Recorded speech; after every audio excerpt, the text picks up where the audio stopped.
सहना भवतु सहनौ भुनक्तु सह वीर्यं करवावहै तेजस्विनावधीतमस्तु मा विद्विषावहै। ॐ शान्ति शान्ति शान्तिः। ॐ श्री गणेशाय नमः। ॐ श्री सरस्वत्यै नमः। ॐ श्री गुरुभ्यो नमः।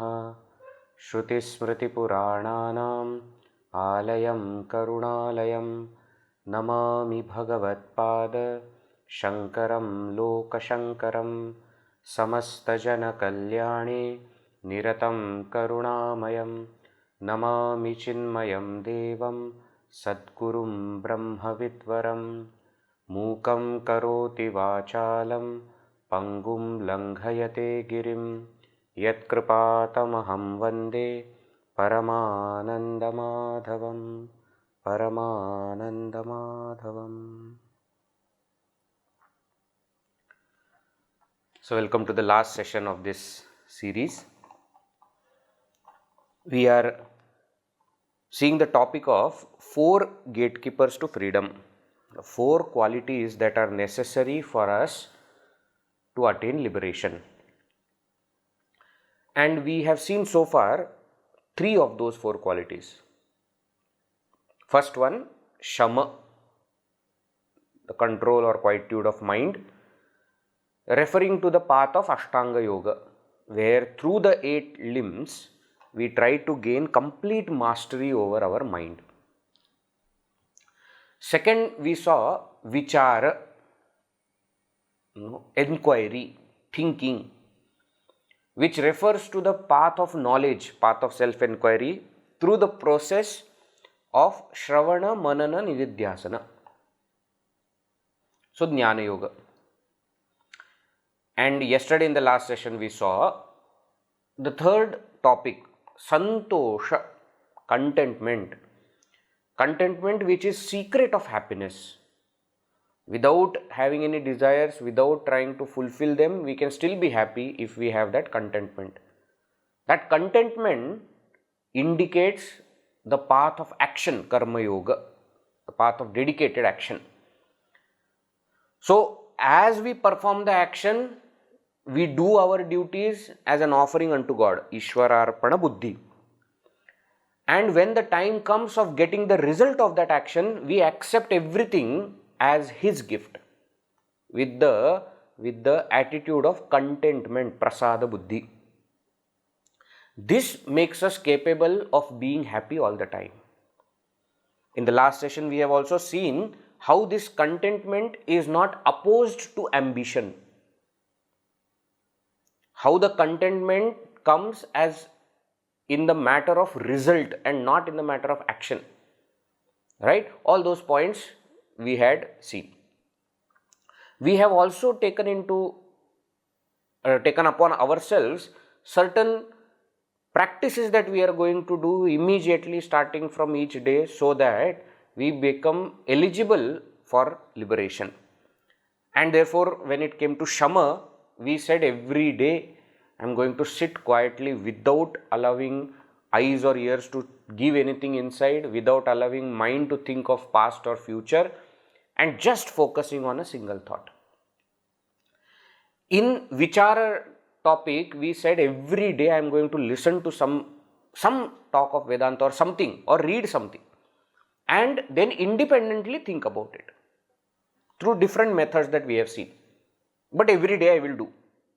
How much time, that each one can decide according to how busy life is, schedule is, that you have to do other things of life. But every day I am going to do it. And yesterday in the topic of Santosha, we said every day I am going to add one point to my list. What list? Today I am grateful for. So every day one point, one new point I will add. Today I am grateful for this, today I am grateful for that. Like that, the moment I have that list, even if you go through that list, you will realize how much grateful we should be for what we have got, rather than crying about things that we do not have. Right? So these three topics we have seen, and through these three topics we have seen the three paths of Ashtanga Yoga, Jnana Yoga and Karma Yoga. Now we come to the fourth topic, Sadhu Sangama. In the verse actually it mentioned that Mokshadware Dwarapalaha Chatvarah Parikirtitaha Shamo Vichara Santosha Chaturtha Sadhu Sangama. Sadhu Sangama, association with noble. In simple terms we call it as Satsanga. Now let us see little bit background of why Satsanga is so important. Couple of sessions back we were seeing that human beings are unique creatures because they have something called as completely or fully developed intellect, and therefore they have freedom of action. We have, why they, human beings, we have freedom of action, freedom of choice. We can decide what is to be done. Now this is of course advantageous, but can also become a disadvantage. Let me explain it a little bit further. In case of animals or other beings, we don't have to tell them to have satsanga, because that is not in their DNA. No animal is going to think, among all the other animals, monkey is little distracted all the time, so I should not be with monkey, I should be with lion. They don't have that option. They can't choose that I will be with this kind of animal, that kind of animal. And why they cannot choose? Because they don't have to choose. There is no question of gradation in other beings. You understand? If they are born in a particular way, they will remain like that throughout their life. There is no promotion or demotion happening in their life. So, these so-called great stories that we tell in movies, etc., from rag to riches, that person, when that person was born, that person had nothing, and then by putting efforts and going through so many troubles and problems, finally he got everything. That can happen in human beings, but not in dogs, cats, etc. We humans like to make everybody like us, and therefore we give stories to dogs and cats, and therefore we feel this is a very good dog, this is a bad dog. There is nothing called as good or bad dog. Dog is dog. Don't try to confuse yourself and other people also by that. You like certain dog because that dog listens to you. That's the only reason you like it. There is no other reason. Why? Because there is no gradation. No, because there is no gradation, they don't need to have good company. Actually, for them, good or bad doesn't exist. See, these good, bad, righteous, unrighteous, all these are rules for us humans. For animals, etc., there are no rules. You can't catch the lion and say, lion, listen, you attacked that deer, not good. Violence is not good. Ahimsa paramo dharmaha. Why don't you understand? You can't teach that animal that. Why? Because this concept of good, bad is there for us, humans. Why? Because we have freedom to choose. Because we have freedom, we may choose good, we may choose bad. All the other beings who do not have that freedom, by default will never have this concept of good or bad.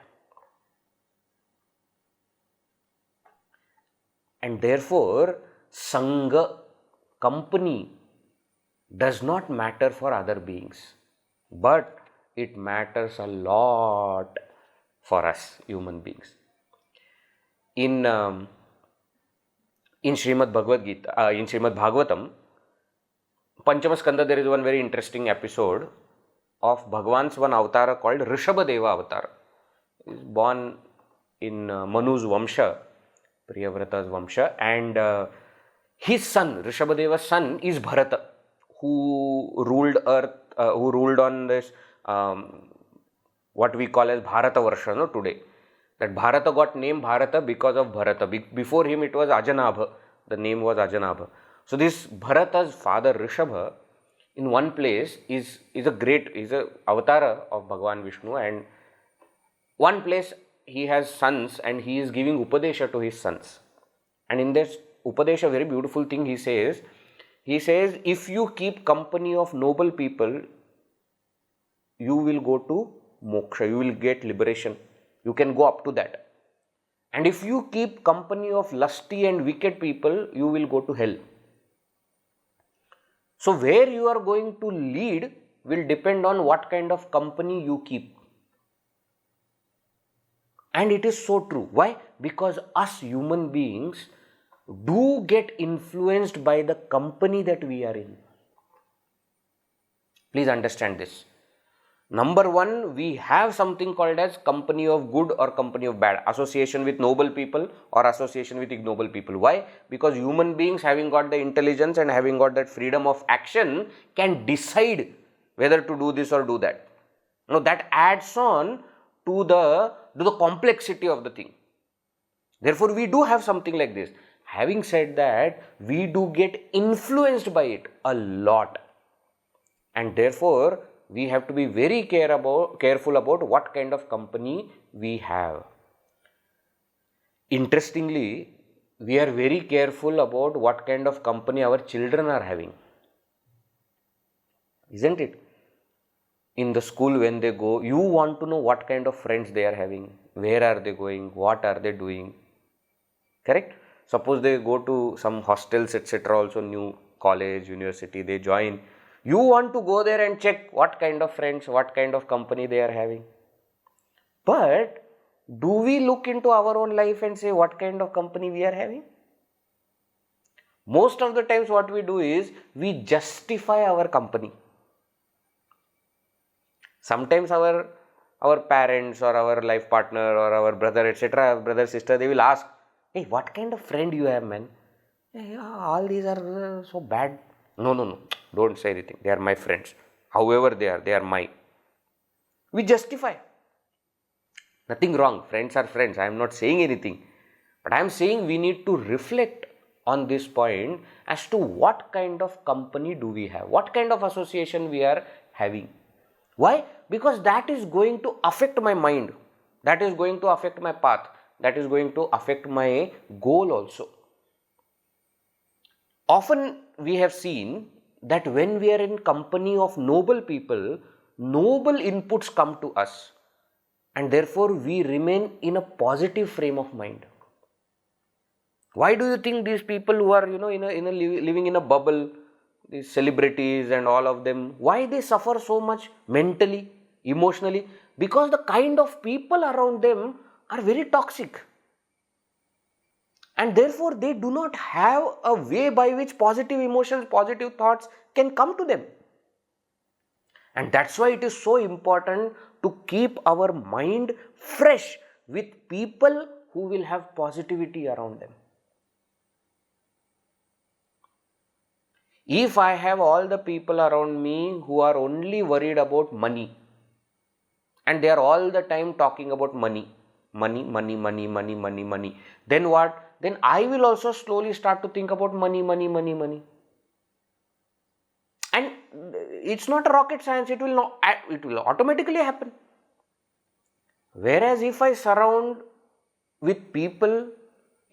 myself with people who are talking about God, then I will also start to have thoughts of God. So very simple and very, natural logic that we have is, because human beings get affected or get influenced by the company that they are having, We have to make sure that we are in noble company, we are in company of good people. If we see even in the history, let us say Puranas and Itihasas, etc., there are so many stories are there. You must have heard all these stories, and you will see in all those stories the transformation started when that bhakta or that person came in contact with some noble person. Isn't it? Dhruva, let us say for example, Dhruva story we have all heard, Uttanapada's son, and he was insulted, disrespected by his mother means stepmother, and the Kshatriya Teja in him did not allow him to stay there. When he was insulted that you can't sit in your father's lap, go and worship God, so that you pray to God that you are born as my son, then you will get that chance of sitting in your father's lap. He got very, very sad, very angry, and he left. He went to his mother, he cried. Mother tried to console, but he said, no, I am going to worship God.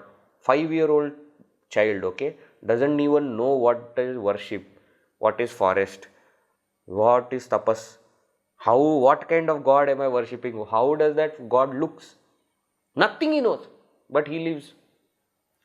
And whom does he meet? He meets Naradji. Naradji first tests whether this boy is really having that thought of worshipping God or no, and the moment he says yes he has, he guides him in every single step, tells him where to go, how to do tapas, how to worship God, who is God, how does he look, everything is explained. And that is how when Dhruva goes and worships God, does tapas, in 6 months time he has darshan of Bhagavan. We know the famous story of Ratnakara. Ratnakara was a dacoit, very bad dacoit. He was terrorizing. Nobody used to go from that road because there is Ratnakara dacoit in that path. No sense, very cold-hearted, ready to kill anybody just for fun. He's already looted everything from them, but still he will kill people. One day he met again Naradji. And when he met Naradji, his entire life transformed. Why? That little bit of satsanga. Right? So, we see even in the, that same Ratnakara became then Valmiki Rishi. How that great transformation happened? Because of satsanga. All spiritual paths begin with satsanga. It may look like it is the fourth of the gatekeeper, therefore it comes at the end. No, it comes at first. If that satsanga is not there, we will not even know that there is something called as Shama, something called as Vichara, something called as Santosha. Without that satsanga, nothing is possible. We see even in case of Prahlada. Prahlada's satsanga started when he was in mother's womb only. Kayadu's womb, she was in Naradji. See how important Naradji is in all these lives of these bhaktas. Why? He is the one who provided that satsanga to all of them. And therefore, that same Naradji, when he writes Bhakti Sutras, Narad Bhakti Sutra, he mentions one very beautiful sutra where he says, Satsangaha durlabha agamyaha amoghasya. He says, Satsanga is durlabha, it is rare. Very difficult to understand. But amogha, infallible. Infallible means, if you have had satsanga, it will for sure 100% give its result. 100% it will give its result. Today or tomorrow.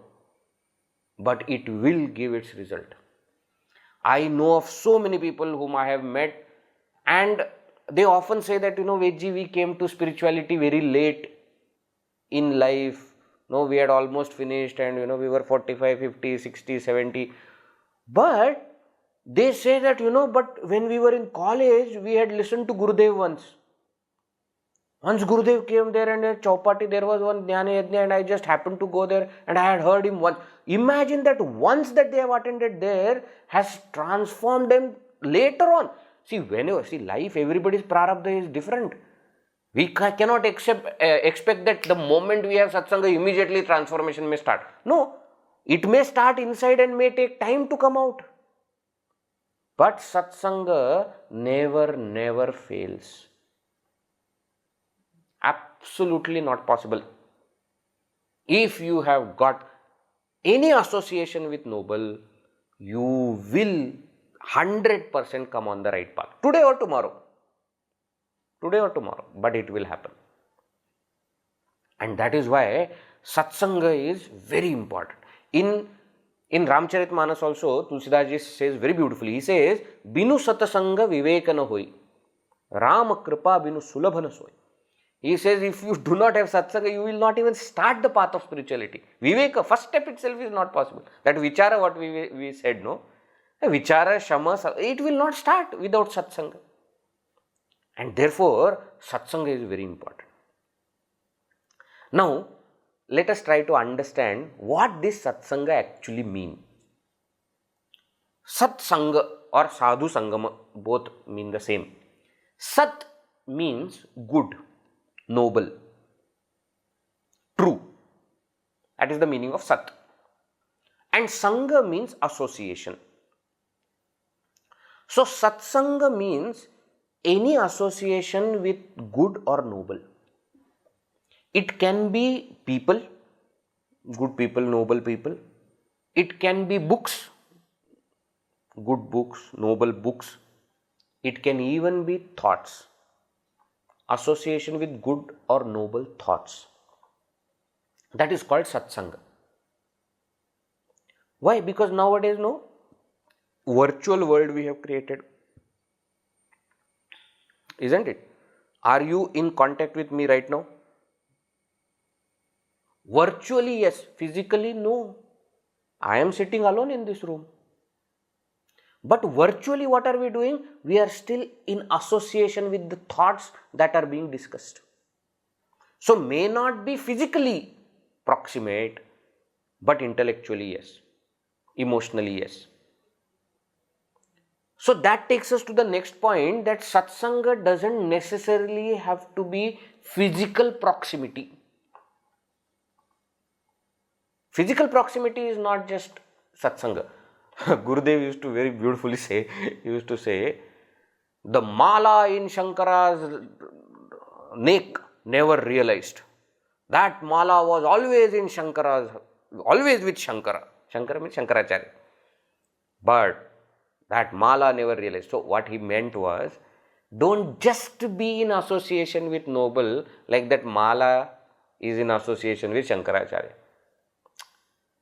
So physical proximity alone is not satsanga. See, please don't misunderstand me. Don't think that I am saying that don't be physically proximate. That's not the point. If you have chance of meeting some Mahatma, go and meet. Prostrate, sit there and listen to what that Mahatma is telling. Don't miss this chance. Nobody is saying no. But just because we are physically near doesn't mean that we are always in satsanga. Why? Because mind works very interestingly. Sometimes to whom we are physically close or proximate, mind easily ignores that person. Familiarity breeds contempt, it is said in English. Sanskrit we say, Atiparichayat avadnya, santatagamanaat anadaro bhavati. When we are, physically close or proximate with somebody, there is a possibility that we may start to disrespect or insult that person. Why? Because it is 24/7 we are there. We may take it lightly. We may ignore the presence of such a great Mahatma. How many times does it happen that you stay wherever your city or house is, and near to that place there is one very beautiful temple or very powerful temple, and people from all over the world come there, but you don't go. It happens or no?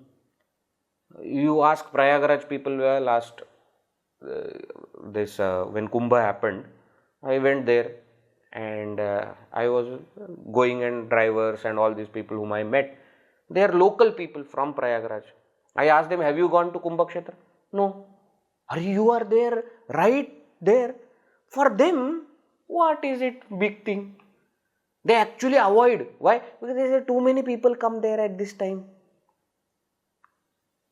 So sometimes what happens when we are in physical proximity with somebody, there is a possibility that our mind takes it lightly and thinks that is there. That's why often they say that you will know value of somebody when that person has left you. You will know value of certain environment or certain place that you are only when you leave that place. Till that time you will not have value. It is a very interesting thing, isn't it? As long as we were in school, we never wanted to go to school. We were fed up. And now, after so many years also, we say, oh, those school days were so nice. Oh, what nice. At that time, you never felt anything like this. And now you are telling. That time you were so eager to go into college. Then you went into college, you started missing the school. Then you went to office, you started missing college. Then when you are in the office, you are continuously thinking, I want to retire, I want to retire, I want to retire, how nice it will be. The moment you retire, you miss going to office. What nonsense?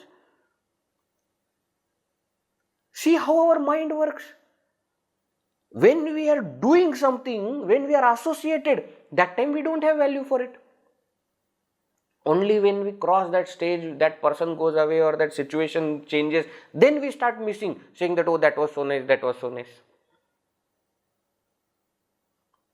And therefore, just the physical proximity is not satsanga. That's the point. Now, sometimes people think emotional proximity.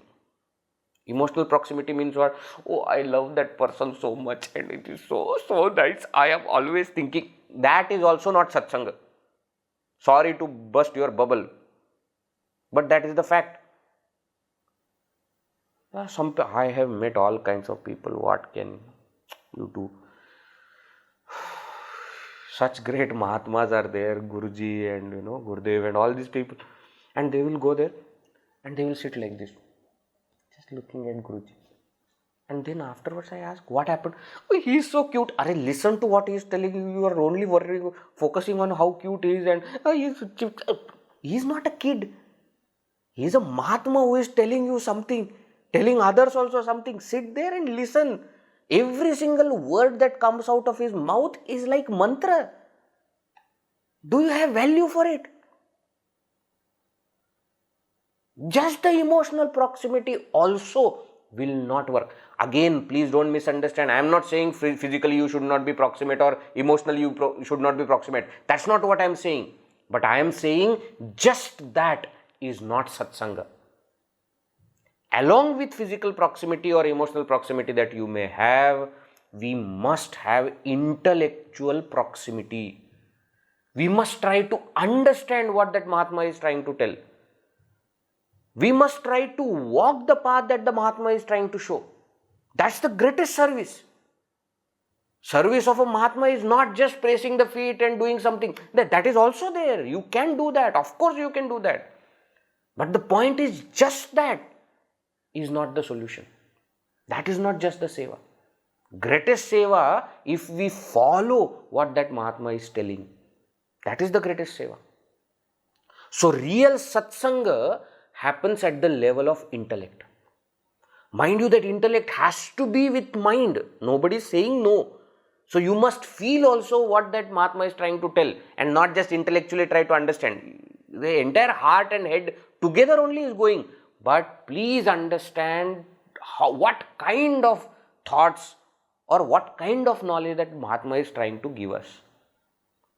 Satsanga should happen on that level. We must understand his vision.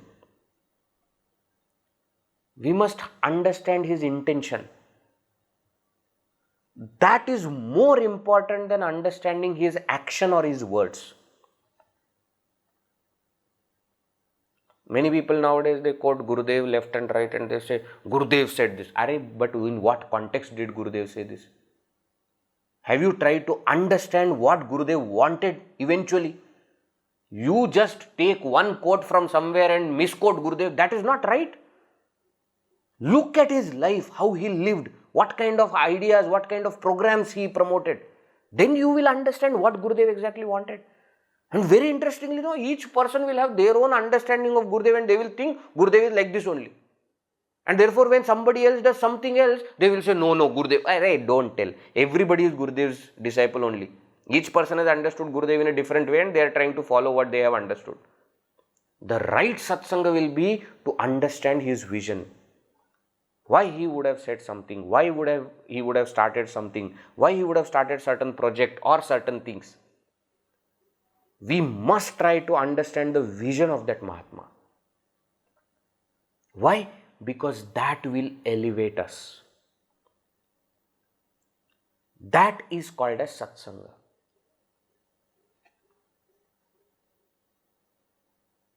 Please remember this. Many people, what they do, they feel satsanga means just go to temple. And then there are people who have gathered and you do bhajana. Good. That's a good thing to do. Nobody is saying no. But next time when you go to the temple and singing bhajan, have your focus on God. Most of the times our focus is on whether this person has come or not, that person has come or not, who is coming in the temple and going and seeing and going, oh, this person did not come today. Hey, why are you worried? You are not put there as a guard of God, where you have to keep noting and report to God. God knows who has come, who has not come. Why are you worried about it? You have gone there for your purpose. You go there and look at God rather than seeing at other people. Just think what we do when we go to the temple. We look here and there. That God is there, right there. Why don't you try to focus there? Try to align your mind to that. Try to elevate yourself to that.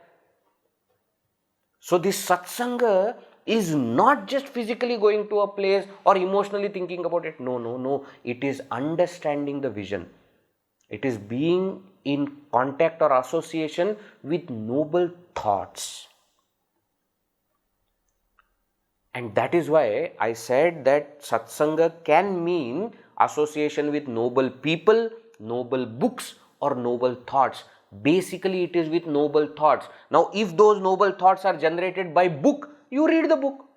If those noble thoughts are generated by being associated with some person, be with that person, no problem. But it should generate those noble thoughts. Then we can call it as satsanga.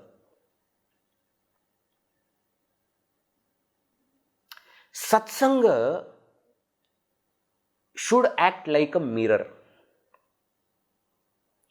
When we are in association with noble person or noble books that have created these noble thoughts, that satsanga should act like mirror. What do you mean it should act like mirror? Every day morning we will see the mirror and what do? We look at mirror and we check our face whether everything is good or not, whether this is okay, hair is okay, whether I have put tilak correctly. We look at the mirror to correct ourselves, not to correct the mirror. Satsanga should act like mirror. When we are in satsanga, we should be able to look at our own actions, our own thoughts, our own progress and should know by ourselves, okay, this is where I made a mistake. This is what I must do. That is what satsanga should do. It will do if you allow it to happen. I am telling you, when you are in association with great Mahatma, it's not that every time you have to ask some questions. No, just go there and sit. Just listen to what he is telling, you will get answers to all your questions. Many times it happens that you are just there and so many things become absolutely clear. I did not even think about this. Yes, it's correct. And it happens at any level. Whether you are a beginner or whether you have been in spirituality for a long time, even for every single person, it will happen. Just be in contact with that great Mahatma. Listen what that Mahatma is trying to tell. It may look like Mahatma is asking, answering somebody's question, but actually it will directly apply to your question. if we are receptive, we will get all clarity by satsanga.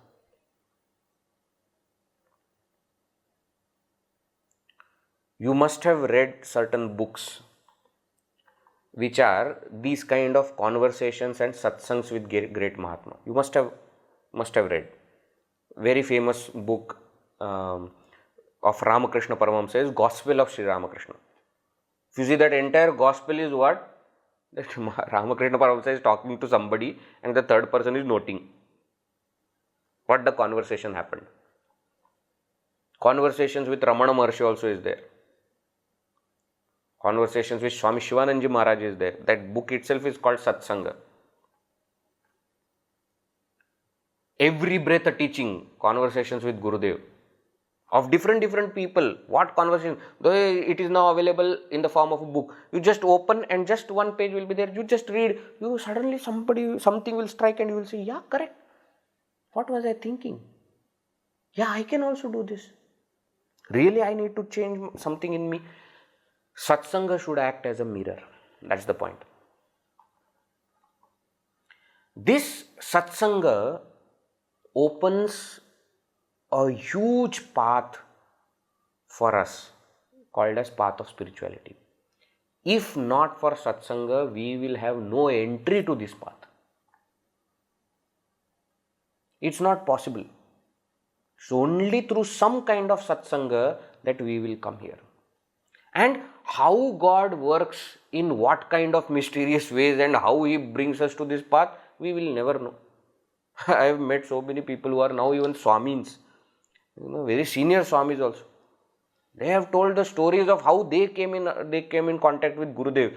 It is mind-boggling, I am telling you.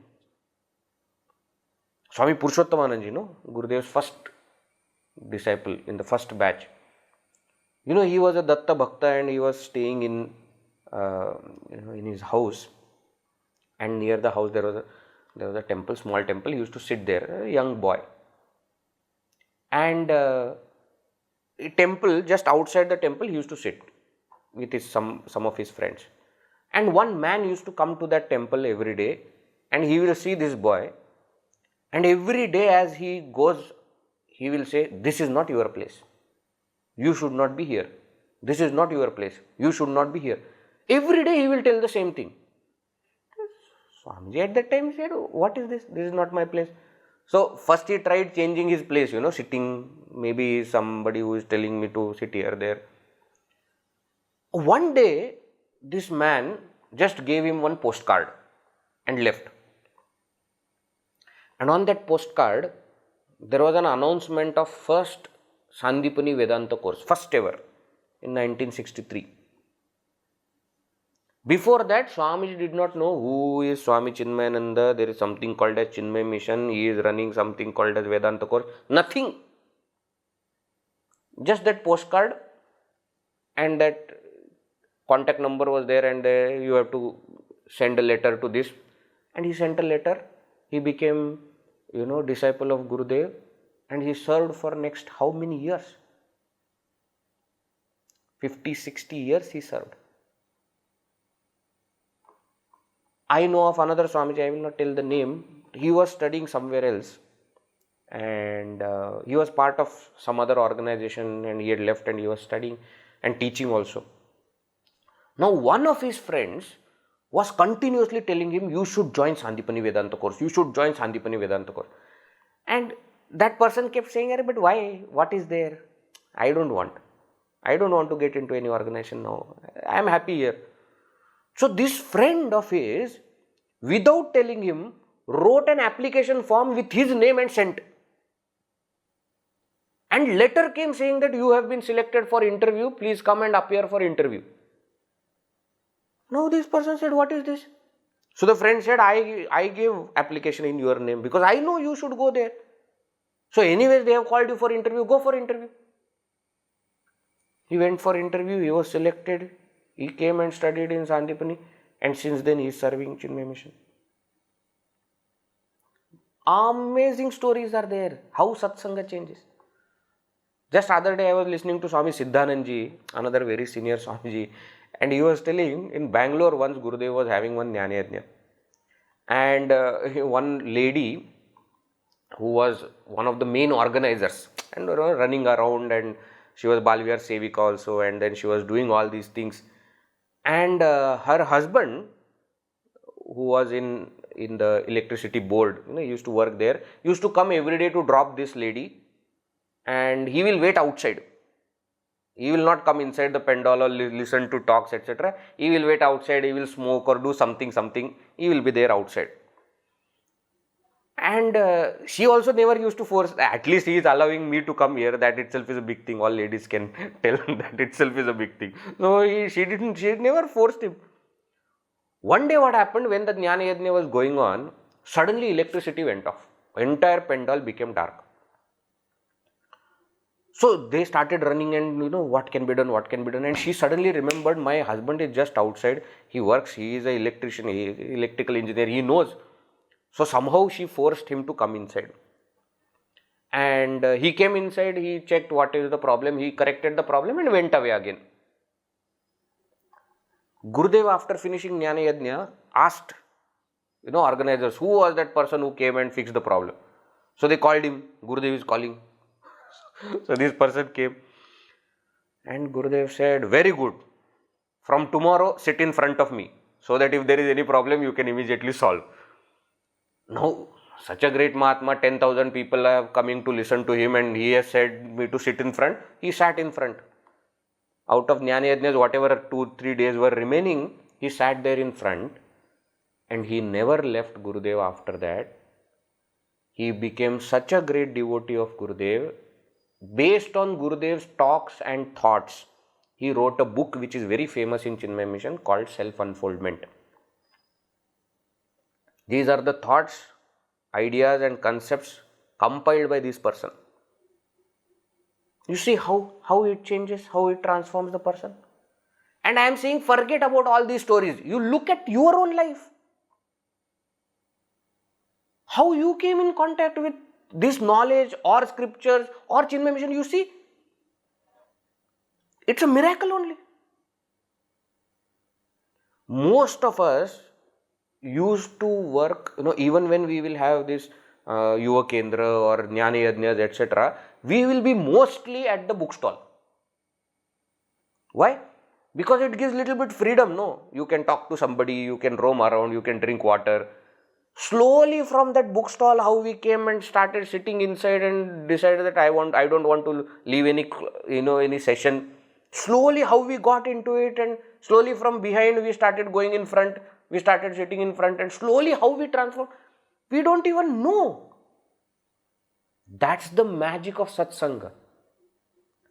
A path that we don't even have any idea about, suddenly that path opens up for us.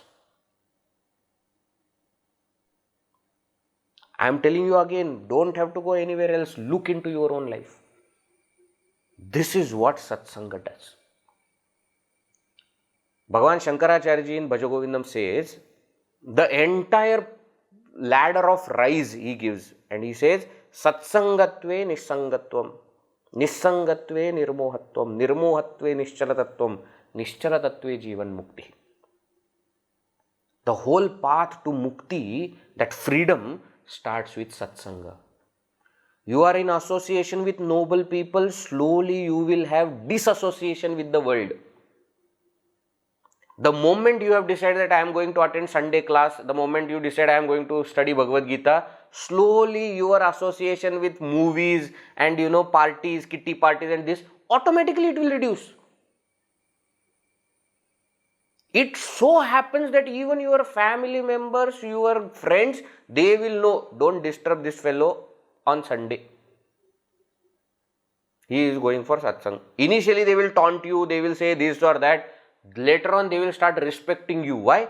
Because you are standing for something and not falling for anything else. That itself is a great thing. It is not a small achievement. But that association with noble will create that joy, create that love for either for knowledge or for scriptures or for the person, Mahatma, for anybody. But slowly and steadily we will start doing more of it. So satsanga will create nissanga. Nissangatve nirmohatvam. Our delusion will slowly start to go away. We have so many kind of funny ideas. We think money can buy everything. We think my family members are my. Nonsense. None of it is ever going to happen. What? You are nothing. Every single wrong notion that we have been carrying, slowly and slowly it will be hammered in satsanga, saying that be ready. Actually, satsanga, what it does to you, sometimes when you are going on a very bad road, lots of pits are there and lots of uneven ground is there. Satsanga will not flatten the ground for you, but satsanga will give you that shock absorbers, that even when the spiritual path, the path of your life is tough, you will not be affected by it. That's what satsanga will do. Please don't expect that just because I am in contact with satsanga, life is going to be very smooth. No. Life is going to be up and down only. That is what is the nature of life. But you will not get affected by it. Even when something happens, goes ups and downs, you will still remain in that peace of mind. Number one, you will be ready for it. No more surprises. I never expected this person will behave like this. No, I expected. Because I have got good satsanga, I expected. Actually, I expected that this will happen some 2 years back. So 2 years it has gotten delayed. Very good. Good. Nothing will surprise you. Vedji, you know what? People, the moment they get money, they change. Of course. What is a big thing about it? Do you know a secret? What? People, when they do not have money, also change. Why? That is their nature. You are thinking these are my people, what my people? Nobody is going to be there. Nobody is going to be there. Alone to alone, all alone, Gurudev used to say. That is spiritual path. Alone, yourself, to alone, Brahman. That is also alone only. Alone to alone, all alone. Nobody is going to be there. No, but Vedji, it is very harsh thing. It is not harsh thing. It is the truth. Nobody is telling stop loving people, etc. No, you love people, but expect that they will not love you back. Expect. In childhood, I remember in Shravan Masa, etc.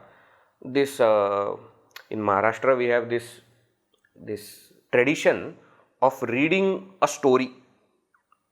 Sampurna Chaturmasa, one book will be there. I don't know in how many other places this is there. And Somvarchi Katha, Mangalvarchi Katha, every day one story will be there. Different stories. And we used to, so mother will make sure that all the children are sitting and then she will read that story. I remember reading one amazing story. Not reading, listening to this amazing story which is there in that. Every year, Shravana month, we used to listen to that story. The story is about a brother and a sister. And this brother is very wealthy and has got good company and is well settled, got a lot of mansion, everything is there. And the sister is married to a person who is very poor. So slowly what happens, this brother stops being in touch with the sister because he thinks she has gone to a lower strata of the society. So slowly he starts to disassociate with that sister. And sister has same love for brother, whether he has become wealthy or not. One day it so happens that he organizes one puja, Satyanarayana puja, and he calls everybody. But he does not call this sister. Now sister feels, he has organized puja, I should go. And the husband says, see, he has not called. It is not that he has forgotten, he has purposely not called you. Why you want to go? But she says, no, what? Why should he call? We are family. So the sister goes there. When she goes there in her simple clothes, she is not a wealthy person, therefore a lot of, where all other people have come with lot of no, amazing clothes and jewelry and everything, and she goes in a simple way. First the brother ignores, then slowly starts to disrespect her, slowly starts to tell her, why did you come, I never called you, and why you should, no, there are people, everybody knows me here. Sister feels very bad. She leaves from that place and comes home. Now money is very interesting. Why? Lakshmi doesn't stay at one place for a long time. Lakshmi, one name of Lakshmi is Chanchala. She is unsteady. So after few years, the karma such a way works that the sister and her family becomes very wealthy. Probably more wealthy than even the brother. Now, slowly as she is becoming more and more wealthy, popular and known also, brother starts to feel that no, now I should reconnect with her. Therefore, he organizes a special puja for her and invites her to his home. Okay, special. No, the sister doesn't remember. She says, okay, my brother is my brother only. But now, this time she goes with all the beautiful sari and all the jewelry and everything. And he gives her very beautiful asana and starts to serve. Very beautiful feast is there. So many pakwanas, so many sweets, etc. he has made and serves with everything. Sister doesn't say anything. She sits there quietly, looks at the brother and says that, shall I start? He says, yes, of course, please start eating. She starts to remove one ornament. She removes bangles, keeps it near one laddu. She removes one earrings, keeps it near another basundi or some sweets, different things are there. She starts to remove all these ornaments and starts to keep this. Now all the people who have gathered, they don't understand what is happening. This is not the custom or anything. So the brother says, what are you doing? She says, I am feeding those whom you have invited. You have not invited me. You have invited all this jewelry and gold and money that I have. Why? Because I was same even at that time when I did not have wealth. I am same even now. You have not invited me. You have invited all these people. So I am giving them food. Brother understands, apologizes and says, sorry. Please don't take it to heart and eat. Sister also forgives, wears all the ornaments and eats also. This is a children's story. But see what kind of culture we have.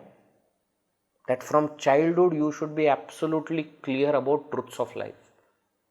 Your own brother, your own sister, your own children, your own husband, wife, do not expect anything from them. If they do, very good. God's grace. But if they don't do, don't be surprised. Satsanga helps you to face life in reality. I am telling you again, Satsanga will not flatten the road for you, but it will give you shock absorbers. You will not be affected. That is what Satsanga does. In the same Bhajagovindam, where Bhagavan Shankaracharya is giving the entire path saying that Satsanga leads to Nissanga, Nissanga leads to Nirmohatva. Just now we saw Nirmohatva leads to that Nischala Tattva, that quietude of mind, and then it leads to Jivan Mukti. So all these paths he has given, but in the same Bhajagovindam he also says Trijagati Sajjana Sangati Reka Bhavati Bhavarnavatarani Nauka. He says in the entire world, this ocean of samsara which is there is only one boat that can take you across, and that boat is of Satsanga. Be in company of Mahatmas, physically, emotionally, intellectually.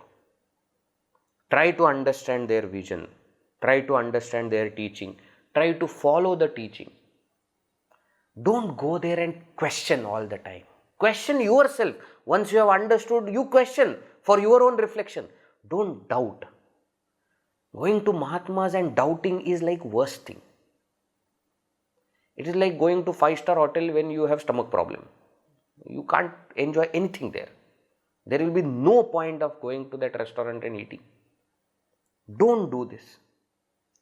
Get everything. I am not saying accept everything and believe everything. I am not saying that. Come back home, reflect on it. Bring out that thought and say, okay, this is what it means. Why this is like this? Why this? Think about it. Take the thoughts that are applicable for you and that work for you. Use those thoughts. Never question, never doubt. Right? When we do like this Satsanga will take us to liberation. Satsanga is the first point, remember. So Satsanga gives rise to Vichara and Santosha and Shama. So actually this Satsanga is the point of origin or cause for the remaining three. Are you getting the point? And this Satsanga indicates the fourth path of Bhakti Yoga. We have seen in the path of devotion, it starts with Shravana. Shravanam, Kirtanam, Vishnu, Smaranam, Pada Sevanam, Archanam, Vandanam, Dasyam, Sakhyam, Atmanivedanam. The ninefold of Bhakti also, which is described in Srimad Bhagavatam, starts with Shravanam. When will Shravana happen? When we are in contact with a noble person.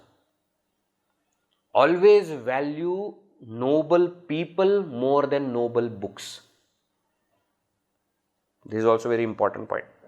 I told you that nobility can be coming from people, from books.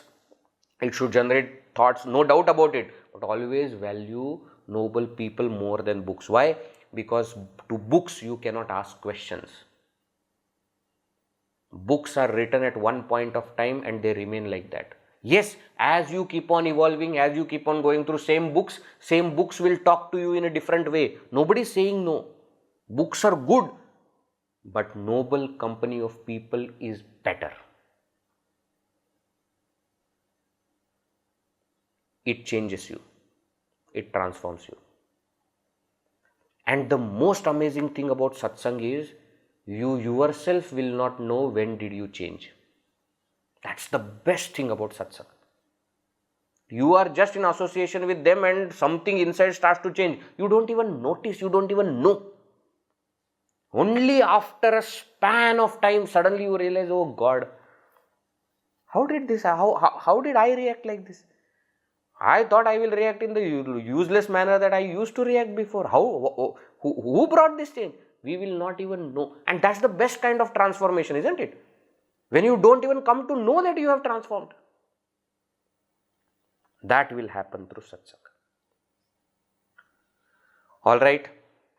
So with that, we conclude with the fourth topic. What is the practical thing that we are going to do?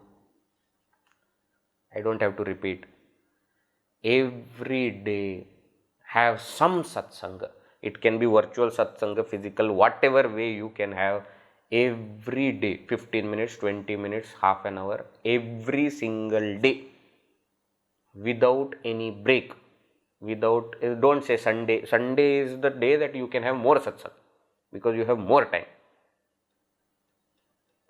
But every day have satsang. You will not even know when your life is transformed. If satsanga we keep on doing, all the other things will happen automatically. You will start doing sadhana, you will start doing japa, you will start listening to the scriptures, you will not start reflecting. Everything will happen on its own. Just keep on doing this satsanga. Alright?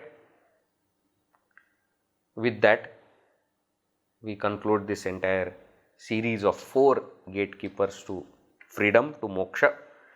We have seen Shama, Vichara, Santosha, and the last one today we have seen Sadhu Sangama or Satsanga. May by God's grace we gain all these qualities which will make us eligible for that liberation. May God use us as instruments to propagate these qualities to others around us also. When you say I should be in satsanga, I should give that chance to other people also, that when they are in contact with me, that should become satsanga. So I have to give them good inputs. I have to guide them on the correct path. Okay, and that will happen when we become fit instrument. May, by God's grace, we become that. All right. Om Purnamada Purnamidam Purnat Purnamudachyate Purnasya Purnamadaya Purnameva Vashishyate. Om Shanti Shanti Shanti. Harihi Om Shri Gurubhyo Namaha. Harihi Om. बोलिए श्री सद्गुरुनाथ महाराज की जय.